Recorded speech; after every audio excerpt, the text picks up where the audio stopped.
قبول نہ ہوگی، ایسے لوگ تو پکے گمراہ ہیں۔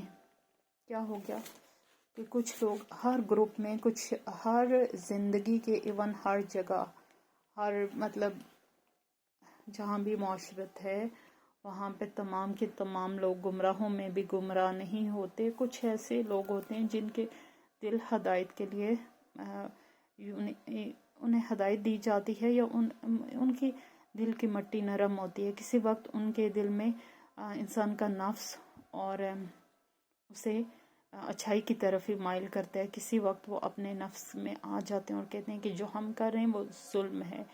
لیکن کچھ لوگ ایسے ہوتے ہیں کہ جو کفر میں حدیں کراس کرنے والے اور سرکش، حد کراس کرنے والے کو سرکش کہا جاتا ہے۔ اور کچھ لوگ ایسے ہوتے ہیں کہ جو کفر میں ڈٹے رہتے ہیں آخری دم تک، اور یہاں تک کہ ان کی موت کا وقت آ جاتا ہے تو ایسے لوگوں کی توبہ قبول نہیں ہوتی۔ جب آپ کے سامنے موت کھڑی ہو اور آپ کہیں کہ یا اللہ مجھے معاف کر دے، اب ایسا نہیں ہو سکتا۔ انسان جیتی سانسوں میں جب تک اس کی موت کا پتہ نہیں ہو سکتا ہے، رات کو موت آ جائے لیکن صبح اس نے توبہ کر لی ہے تو اس وقت اس کی توبہ کے بہت چانسز ہے کہ قبول ہو جائے۔ لیکن وہ لوگ جو موت کو سر پہ کھڑا دیکھتے ہیں، جیسے فرعون نے کیا، سب کچھ جب آنکھوں سے دیکھ لیا تو انہوں نے کہا کہ میں موسیٰ کے رب پہ ایمان لایا، تو ایسے لوگوں کی توبہ جو ہے قبول نہیں کی جاتی۔ یہ اللہ کے کچھ قوانین ہیں جن کو بہت جاننا ضروری ہے، اور ہر سرکش کے لیے ہیں۔ سرکش ہر زمانے میں رہے ہیں، اور سرکشی جو ہے ابھی ایون مسلمانوں میں بھی پائی جاتی ہے۔ اللہ تعالی ہم سب کو بچائے۔ بے شک اللہ زینہ وہ لوگ کفرو جنہوں نے کفر کیا، وہ ماتو اور وہ مر گئے، وہم اور اس حالت میں کفارن کہ وہ کافر تھے، فلن تو ہرگز یقبلو نہیں قبول کیا جائے گا، من احدہم ان میں سے کسی ایک سے بھی، ملو الارضی زمین بھر سونا، ذہباً سونا، ولیفتدو اگرچہ وہ فدیہ میں دے دیں بہی اس کو۔ یعنی کہ جن لوگوں نے کفر کیا ہے نا، سونے کی اللہ کے نزدیک تو کوئی اہمیت نہیں ہے، مال و دولت کی اللہ کے نزدیک کوئی اہمیت نہیں ہے۔ اللہ پاک فرماتے ہیں کہ میرے نزدیک ان کی اہمیت مچھر کے پر کے برابر بھی نہیں ہے۔ تو دنیا میں کیا ہے؟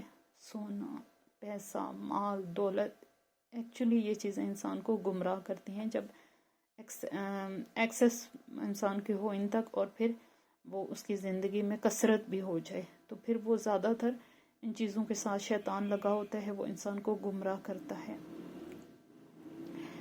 تو وہ لوگ جنہوں نے کفر کیا اور اس حالت میں مر گئے کہ وہ کافر تھے، تو وہ اگر اپنی جان بخشی کے بدلے میں زمین بھر سونا بھی دے دینا فدیے کے طور پر، تو وہ قبول نہیں کیا جائے گا۔ ان کے لیے جو فیصلہ ہو چکا ہے عذاب کا، وہ ہو چکا ہے۔ اللہ تعالیٰ اپنے فیصلوں کو تبدیل نہیں کرتے، نہ ہی ان سے کسی قسم کی سفارش قبول کی جائے گی، اور نہ ہی ان سے رشوت قبول کی جائے گی۔ یہ میرے رب کے اٹل فیصلے ہیں۔ اولئک یہی لوگ، لہم ان کے لیے عذاب، اولئک یہی لوگ، لہم ان کے لیے عذاب علیم دردناک عذاب ہے، وما اور نہیں لہم ان کے لیے من ناصرین مددگاروں میں سے کوئی۔ اب ایسے لوگوں کے لیے دردناک سزا تیار ہے، اور وہ اپنا مددگار نہ پائیں گے۔ یعنی کہ وہ کچھ بھی کر لیں وقت گزرنے کے بعد اور حق کی پہچان کے بعد، وہ کچھ بھی کر لیں تو ان سے کسی قسم کی ان کو معافی نہیں دی جائے گی۔ اور دوستو آپ جانتے ہیں کہ جو عذاب ہیں آخرت کے، اللہ تعالی ہم سب کو بچائے، اور ہمیں اپنے نامہ مال میں اچھے کام کرنے کی، ہمیں اپنے نامہ مال جب تک ہمارا لکھا جا رہا ہے ہمیں اچھے کام کرنے کی توفیق دے، آمین۔ تو جن لوگوں کے لیے فیصلہ ہو چکا ہے ان سے کسی قسم کی سفارش، رشوت قبول نہیں کی جائے گی، ان کا ایک اٹل فیصلہ ہو چکا ہے عذاب کا، اور وہ کسی کو اپنا مددگار نہیں پائیں گے۔ یہاں وہ شیطان کے پیچھے چل رہے ہیں، وہاں وہ رجیم ان کی مدد نہیں کر پائے گا، وہ خود اللہ کی طرف سے عذاب میں ہوگا۔ جس بندے کے لیے خود جہنم واجب ہو، وہ کس طرح جہنم سے کسی کو بچا سکتا ہے؟ آگے دیکھ لیتے ہیں، چوتھا پارہ شروع ہو گیا ہے تو پڑھ لیتے ہیں، تھوڑا بہت دیکھتے ہیں۔ لن تنالوا البر، ہرگز تم نہیں پہنچ سکتے نیکی کو، حتی یہاں تک کہ تنفقو، تم خرچ کرو، مما اس میں سے، تحبون جو تم محبت رکھتے ہو۔ با محاورہ دیکھیں، تم نیکی کو نہیں پہنچ سکتے جب تک کہ وہ اپنی وہ چیزیں خرچ نہ کرو جنہیں تم عزیز رکھتے ہو۔ اب کیا ہے کمال نیکی کی یہاں بات ہو رہی ہے، نیکی کی ایک جو عمدہ اور اعلیٰ نیکی ہے اس کی بات ہو رہی ہے کہ تم اس کو نہیں پہنچ سکتے جب تک کہ تم وہ چیزیں اللہ کی راہ میں خرچ نہ کرو جنہیں تم عزیز رکھتے ہو۔ عزیز کیا چیز ہوتی ہے؟ پیسہ اور پیسے سے خریدی گئی چیزیں۔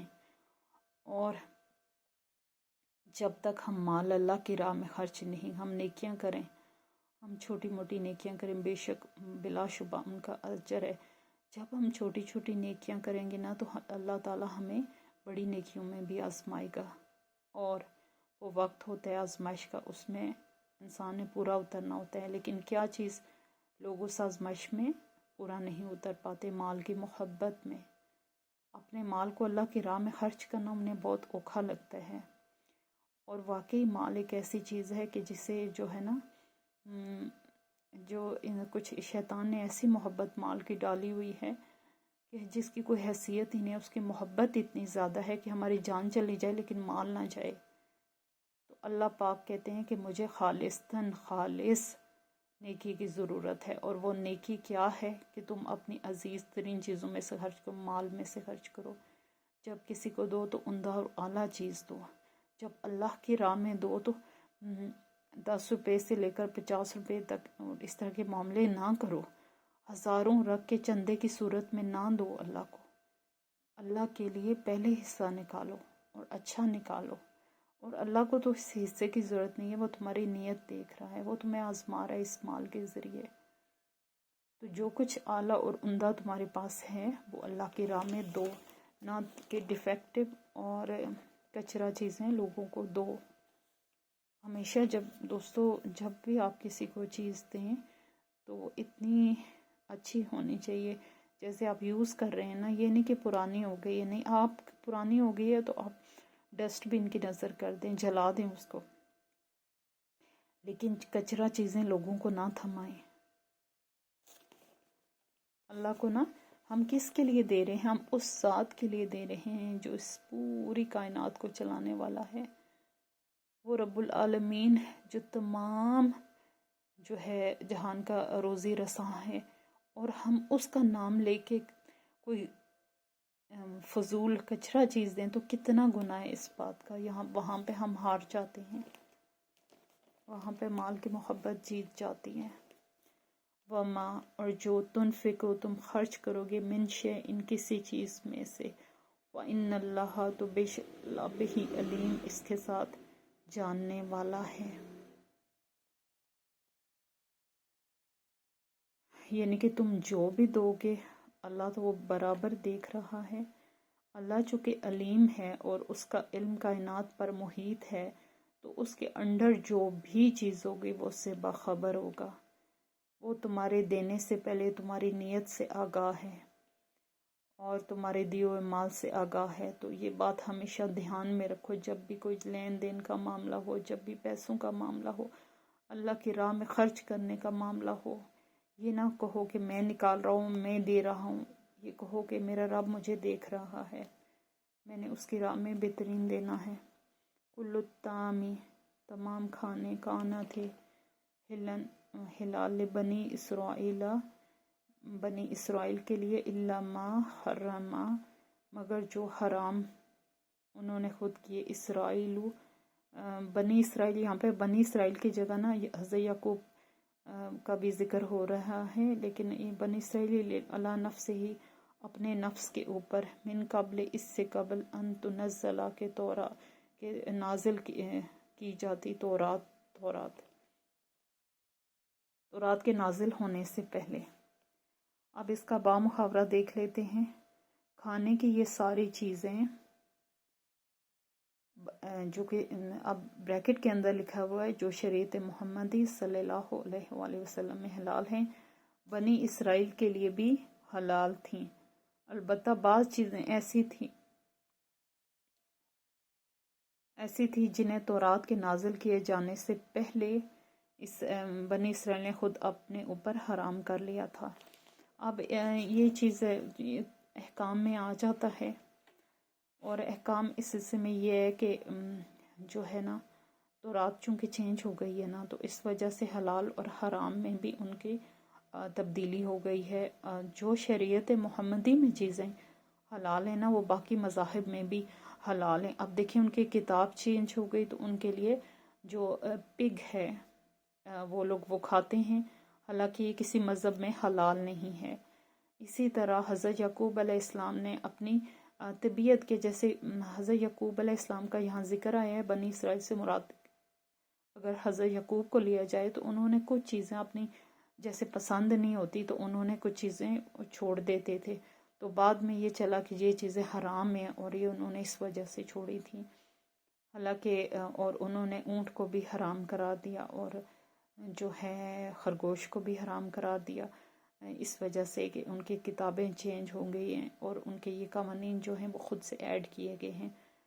ورنہ ہر حلال چیز ہر مذہب میں بتاتی آ رہی ہوں آپ کو کہ حضرت آدم علیہ السلام سے لے کر حضرت محمد صلی اللہ علیہ وآلہ وسلم تک تمام نبیوں نے ایک ہی دین کا پرچار کیا ہے، اور وہ ہے اسلام۔ اور جو ہمارے مذہب میں چیزیں حلال ہیں وہ باقی مذاہب میں بھی حلال تھیں، لیکن ان میں بہت ساری تبدیلیاں اور انسانوں کی طرف سے ایڈ کر دیا گیا، جس کی وجہ سے وہ ان کا کھانا پینا بھی جو پابندیاں ہیں نا ان کے اندر ان کی خود کی لگائی ہوئی ہیں۔ فمن افترا، تو اس سے بڑا اللہ، تو اس سے الکاذبہ، فمن افترا علی اللہ الکذبہ، تو اس سے بڑا ظالم کون ہے جو اللہ پر جھوٹ باندھے، من بعد ذالک، بعد اس کے، فاولئک، تو یہی لوگ ہم الظالمون، ظالم ہیں۔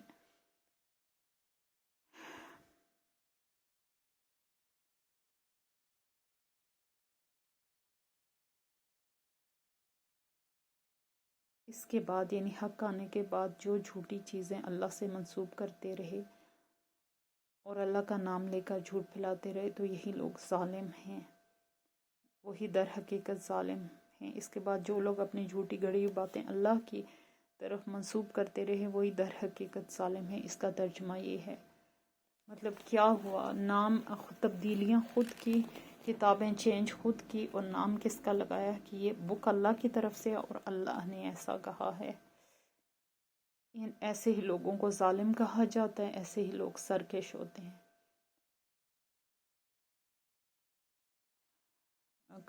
کل کہہ دیجئے صدق اللہ، سچ کہا اللہ نے۔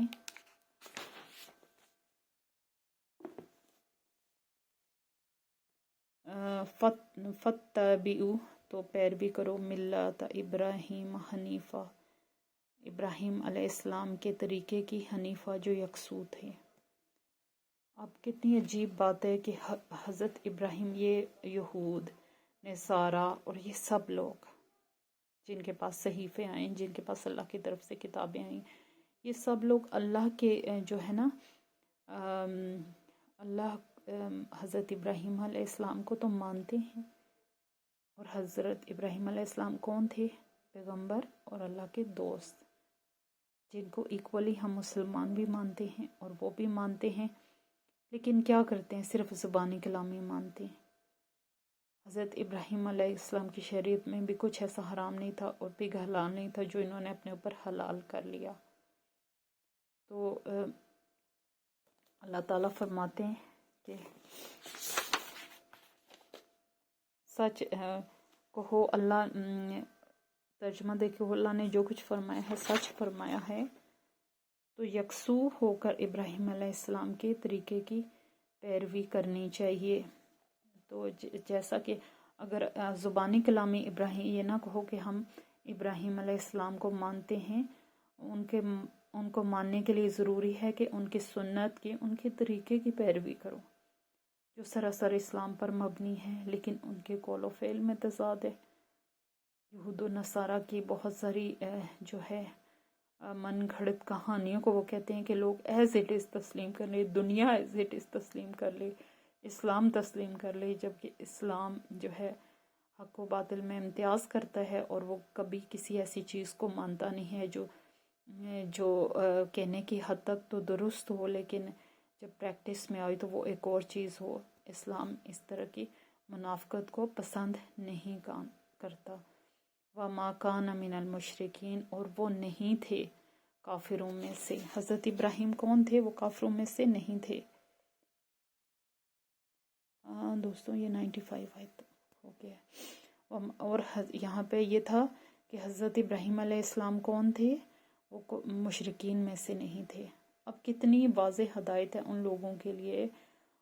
قرآن ایک ایسی الہامی کتاب ہے جس میں کوئی تبدیلی نہیں، اور جو قیامت تک ایز اٹ از رہے گی، اور جس کے احکام خدائی احکام ہیں، اللہ کی طرف سے ہیں، اور اس کا لفظ بلفظ اللہ کی طرف سے ہے. تو کیا کہہ رہا ہے قرآن؟ اللہ پاک کیا کہہ رہے ہیں کہ حضرت ابراہیم علیہ السلام مشرکین میں سے نہیں تھے. تو یہ کیسے ہو سکتا ہے کہ ایک ان کے فالورز مشرکین ہو؟ تو یہ اس وجہ سے ہے کہ یا تو وہ انہیں مانتے ہی نہیں ہیں، یا پھر ان کی سنت پر عمل نہیں کرتے. ان کے قول و فعل میں بہت زیادہ تضاد ہے. دوستوں ہم نے 85 سے شروع کی اور 95 تک پڑھی، اور زیادہ بھی پڑھ سکتے تھے لیکن مغرب کا ٹائم ہو گیا، اور جو ہے آیات چھوٹی تھی تو میں نے 10 پڑھا دی، اور بیچ میں گیپ بھی بہت ہے. تو اب انشاءاللہ جب یا تو میرا پارا آ جائے گا کہوں سے، اور اگر نہ آیا تو پھر چوتھا مطلب ہم یہیں سے پڑھتے رہیں گے جب تک کہ پارا آتا ہے. اور انشاءاللہ 5واں پارا ادھر ہی ہے. جب اللہ خیر کرے ہم پہنچیں گے تو پھر میں پارے پہ آ جاؤں گی، کیونکہ اس کے ہر لفظ کے نیچے جو ہے نا لکھا ہوتا ہے، لفظی ترجمہ لکھا ہوتا ہے، اور وہ ذرا آسان ہوتا ہے پڑھنے والوں کے لیے جو نئے پڑھنے والے ہوتے ہیں. تو دوستوں اجازت چاہتی ہوں، اس دعا کے ساتھ ہم اپنے سبق کا اختتام کرتے ہیں. اللہم انی اسألک علما نافعا وعملا متقبلا ورزقا طیبا. آمین. اللہ حافظ.